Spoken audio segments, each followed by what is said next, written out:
Scott Wiley here, the Executive Director of Wisdom International. We're celebrating our 25th anniversary this year. What began as a radio program in a single city has grown into a global ministry now in 16 languages. We're hosting a banquet to celebrate all that the Lord has done, and you're invited. Please visit wisdomonline.org/25. That's wisdomonline.org/25. There's a link in the show notes. And now here's Stephen with today's message from Wisdom for the Heart.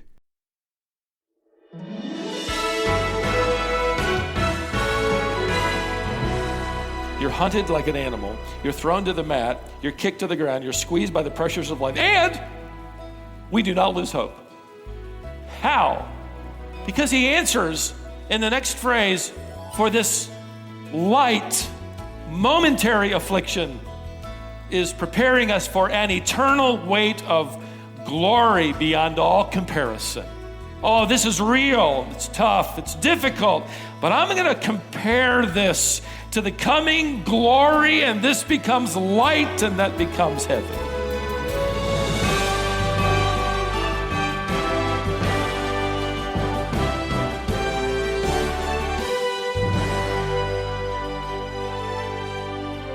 If you're keeping a list, there are at least 4 treasures that David will lose throughout these next verses. In fact, if you noticed, first of all, David just lost his position. With that, his standing before the people, his leadership over the army, his life in the king's palace, his financial future. And that's just the beginning. Secondly, let me point out that he's going to effectively lose his wife. Now, in the next paragraph, David races home. He eludes Saul's spear. Michal, the king's daughter, now his wife, hadn't been that long, warns him, verse 11, the latter part, if you do not escape with your life tonight, tomorrow you will be killed. She knows her father well. She's heard the promises. She's watched them broken time after time again, and she knows now that her father isn't going to stop until David is dead. Now, what she does is devise a scheme where verse 13 tells us she places an idol that's there in the house, in bed, puts goat's hair around like a wig and clothing on it to make it look like a man, and then says David is effectively sick and he can't get out of bed.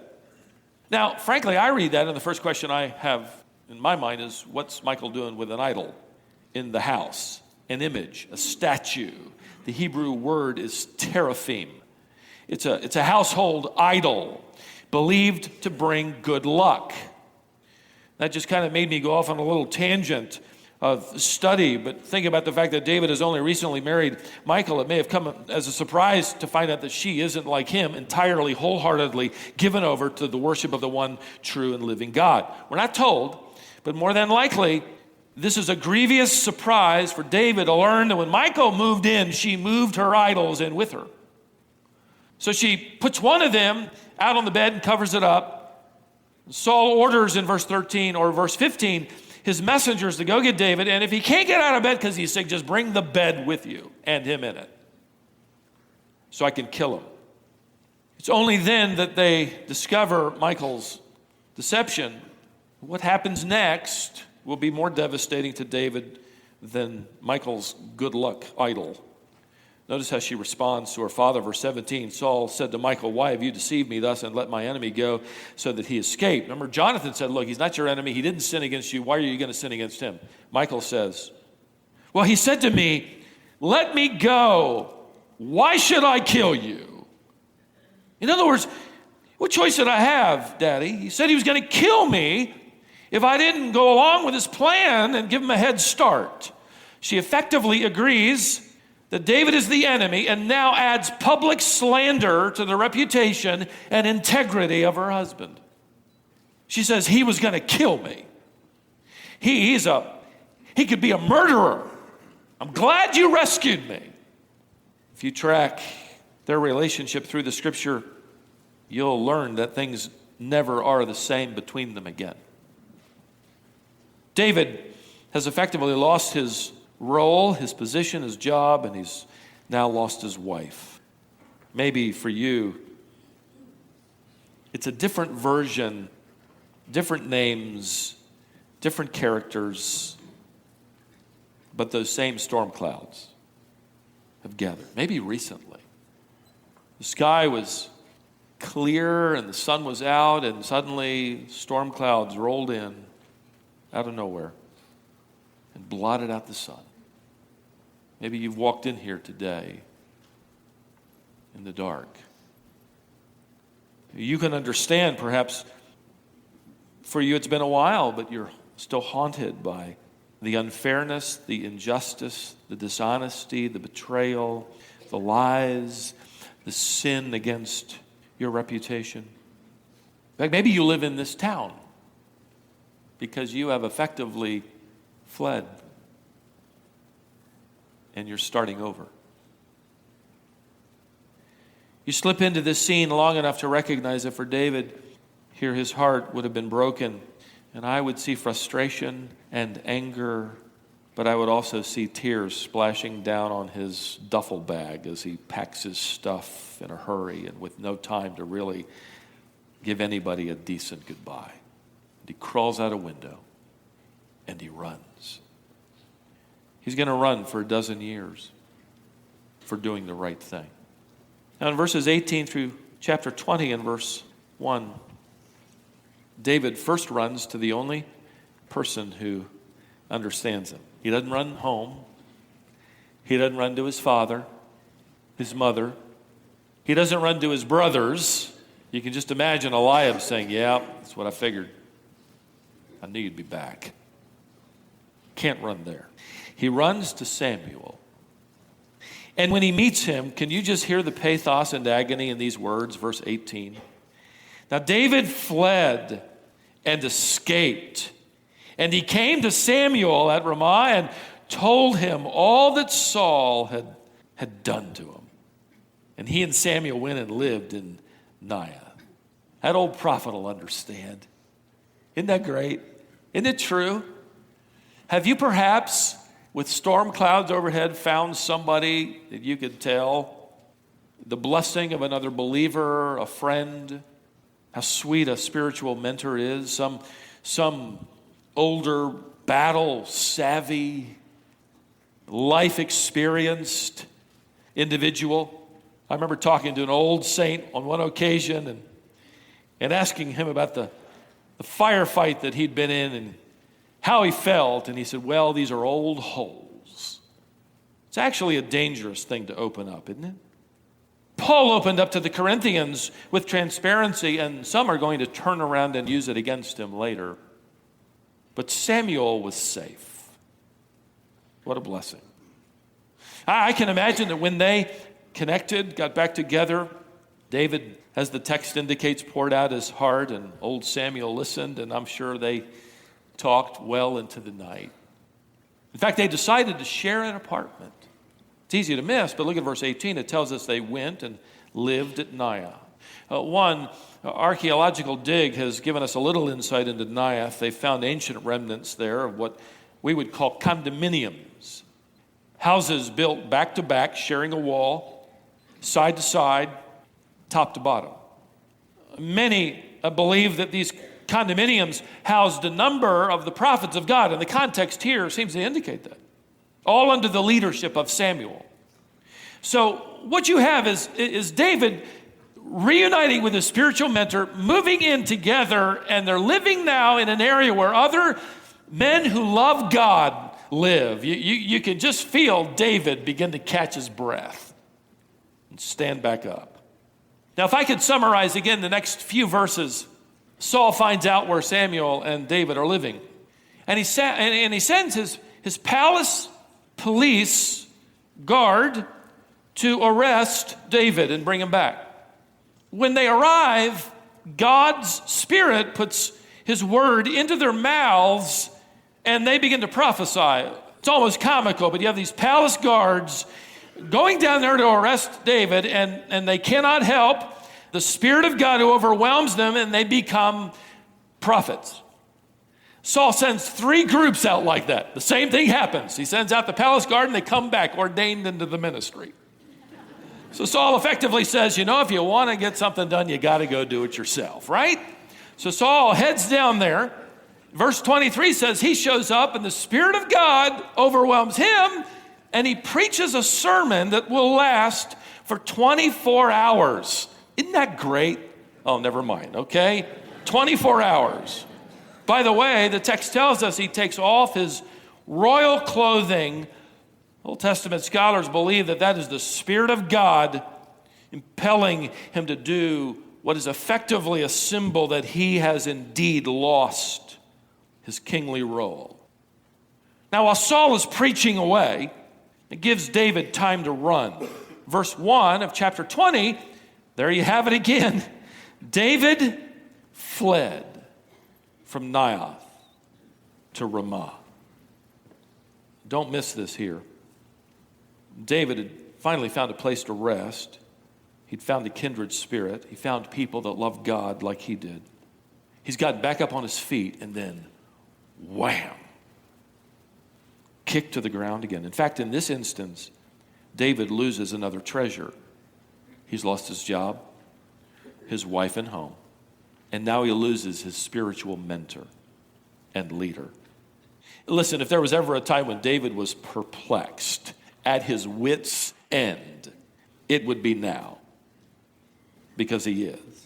Now, we're not told how, but he finds Jonathan, and as soon as he sees Jonathan, he just gushes out with his confusion and his frustration and his pain. He says in verse 1, "What have I done?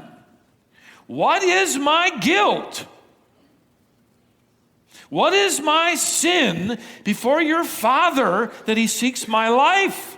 Verse 2, Jonathan basically says, "David, you're misreading it. I don't think my dad would want to kill you without telling me. Let's hold up to, sort of a blind optimism here, and that doesn't help." In fact, the last line of verse 3, David, it's as if he says, "Come on, Jonathan, truly, wake up. As the Lord lives and as your soul lives, there is but a step between me and death. I'm like a hunted animal, and one wrong step, and I'm dead. And I'm just staying one step ahead."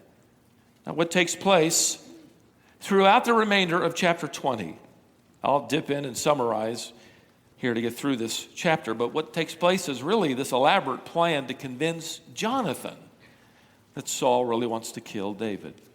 Jonathan has been able to change his father's mind once. He's not even going to try this time. His dad is openly now, defiantly attempting to kill David with his own hand. What he's going to try to do is just make sure of his father's lasting intentions, and it's not going to take long. See, Saul evidently assumes that David has left Samuel to return to the palace. And maybe, Saul was impressed with his 24-hour sermon, and he thinks that David was too, and he's fooled him and everybody else, and God is really on his side. So in verse 26, by the time David misses his second meal at the table there with the king, Saul begins to ask questions. And Jonathan delays, he denies, he attempts to deceive his father. By the way, the Bible does not condone Jonathan's plan or response. As you study the Bible, you ought to keep in mind that just because the Bible records something doesn't mean the Bible recommends something. It's just reporting what happened. Saul, in fact, knows better anyway. Verse 30, he erupts. Look, he says to Jonathan, "You son of a perverse, rebellious woman, do I not know that you had chosen the son of Jesse to your own shame and to the shame of your mother's nakedness?" In other words, all the trouble your mother went through to bring you into this world, that was one big waste. Can you imagine? Maybe you've experienced something like that. Those words ring in your ears. Saul is basically telling Jonathan his life isn't worth a nickel. And in verse 33, look there, Saul hurled his spear at Jonathan to strike him. So now Jonathan knows without any doubt that his father is determined to put David to death. Jonathan has been willing to give his father the benefit of the doubt, to believe the best. He's courageously stood up for his friend. He's challenged his father's behavior. He's actually called it sin. He's done everything he can do to bring about resolution.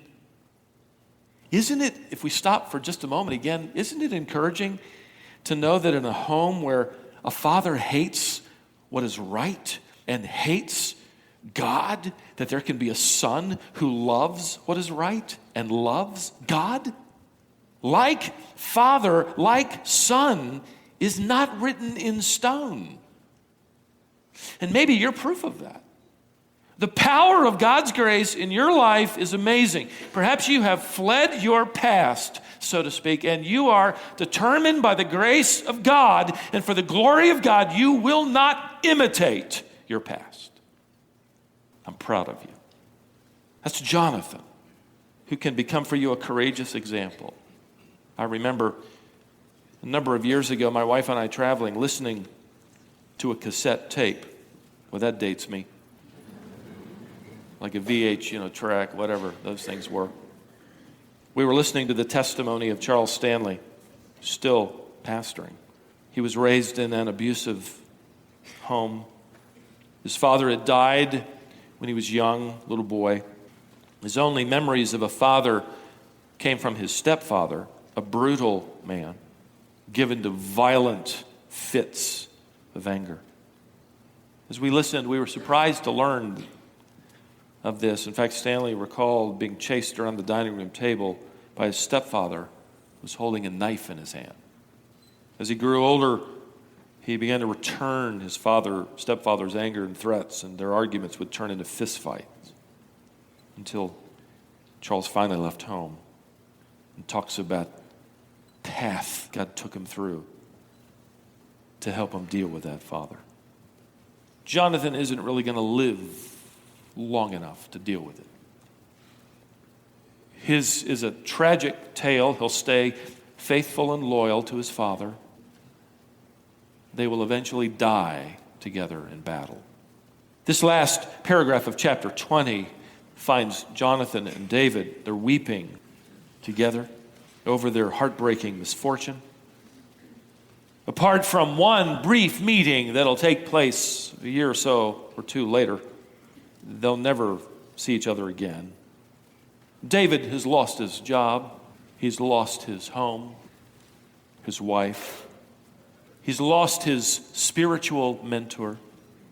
And now he loses his closest friend.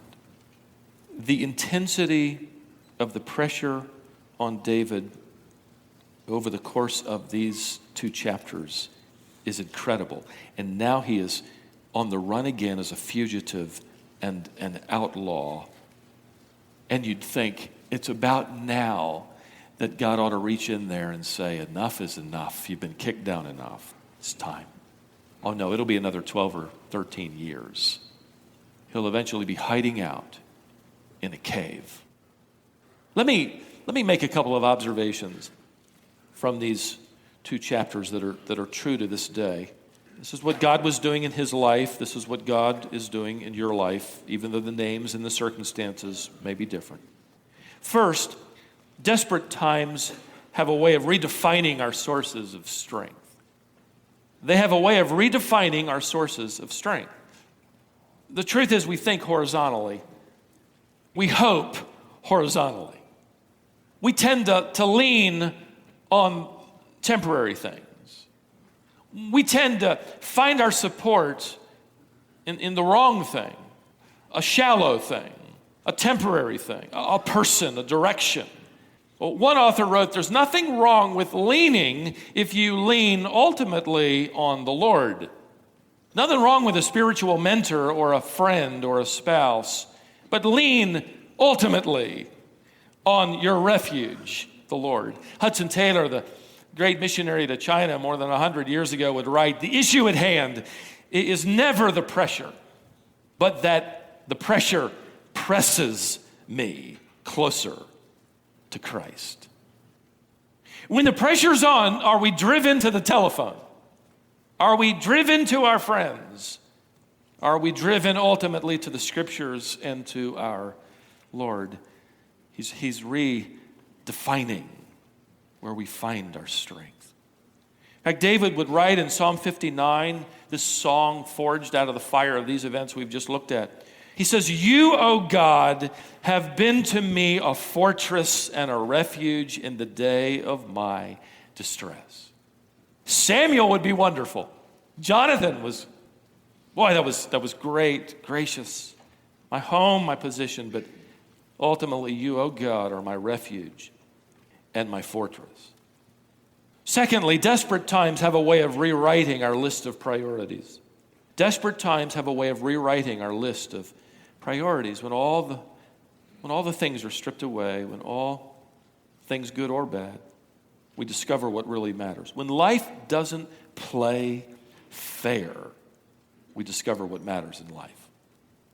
In fact, Paul finishes his rather transparent personal testimony to the Corinthians by saying something surprising. He comes to the end of that list and he says, "So, we do not lose hope." You think, wait, I wasn't expecting that. You're hunted like an animal. You're thrown to the mat. You're kicked to the ground. You're squeezed by the pressures of life. And we do not lose hope. How? Because he answers in the next phrase, "For this light, momentary affliction is preparing us for an eternal weight of glory beyond all comparison." Oh, this is real. It's tough. It's difficult. But I'm going to compare this to the coming glory, and this becomes light, and that becomes heavy. He says, we're not going to look around at the things that are seen, but the things that are unseen. For the things that are seen are temporary, but the things that are unseen are eternal. In other words, look around you. Yes, let's be realistic. People throw spears. You've got scars to prove it. Life doesn't deal fairly. You seem to lose more than you keep. But this isn't all there is. This isn't the end. All of this is temporary. Just wait. God will one day make everything right. God will one day show us how it fits together. God will one day make everything brand new. In fact, David writes in Psalm 59 with this perspective of prophetic vision, which is really the only thing at times when the storm clouds are so thick you can't see your way through. And he writes, by the way, without his circumstances changing. He's still hunted, he's still hounded, he's still accused, he's still threatened, but he's looking ahead because he writes in Psalm 59, "But you, O Lord, laugh at them, my enemies. You hold all the nations in derision. Oh, my strength, I will watch for you." I'm going to watch for you. "For you, O God, are my fortress." Now get this. "My God, in his steadfast love, will meet me." He begins to sing to himself. My God, in his steadfast love, will eventually show himself and meet me. He will do what's right. I will eventually experience the scales of justice being brought to balance. His purposes will finally and ultimately be carried out. Maybe not today, maybe not tomorrow as we can see it, maybe not next year, but one day. One pastor who pastors out west by the name of Ken Dodge wrote of something that happened. It may sound trivial at first, but the punchline is profound. A man in his church had promised his 8-year-old boy they'd go fishing. And Frankie, the little boy, had been looking forward to it for days. And there hadn't been any rain for days, but as Saturday dawned, wouldn't you know it, it was raining heavily. And it looked like it was going to continue raining all day long. So Frankie wandered around the house, and he'd peer out the window, this guy wrote. He'd grumble. His parents heard him complain. Seems like the Lord would know that it would have been better to have rain yesterday than today. It just isn't right. And he muttered that over and over again. It just isn't right. It isn't right. About 3 o'clock in the afternoon, the rain stopped and the sun came out, and there was still a few hours for fishing. They loaded the gear up quickly and were off to the lake. Whether it was the rain or something else, the fish were biting. When Frankie and his dad returned home, they had a full string to prepare for supper. And at supper, they asked Frankie to pray. This 8-year-old agreed. He prayed and then concluded his prayer by making this profound admission. And Lord, I know I was upset earlier today. It was because I couldn't see far enough ahead. No matter how old you are, in life or in the faith, that just about sums up our trouble, doesn't it? I couldn't see far enough ahead. The truth is, for some of you, it's easier than for others of you. Some of you are going to need to look all the way to that coming day. There are things that will never be resolved. Here's this statement. Here's how to sing it. And by the way, for all of us, the only way to be able to sing Psalm 59 is to totally surrender. Whether you're hiding out, fleeing, or catching your breath, only hiding in the fortress of God entirely allows you to be able to sing of his love and his protection and this coming day. To arrive where the Apostle Paul did, who said, we are subjected to severe pressure, but we're not broken apart. We're at our wits' end at times, but not entirely despondent. We feel like we're being hunted down like wild animals, but we know as we're running, we're not abandoned by God. We've been thrown down to the mat, but we have not been pinned down permanently in defeat. So, we do not lose hope.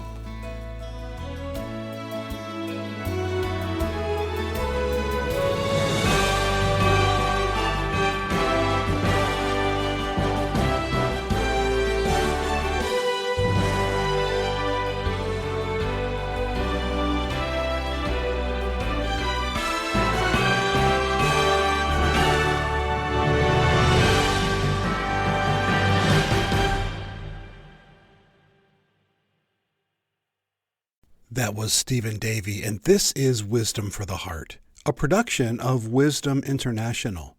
Learn more at wisdomonline.org.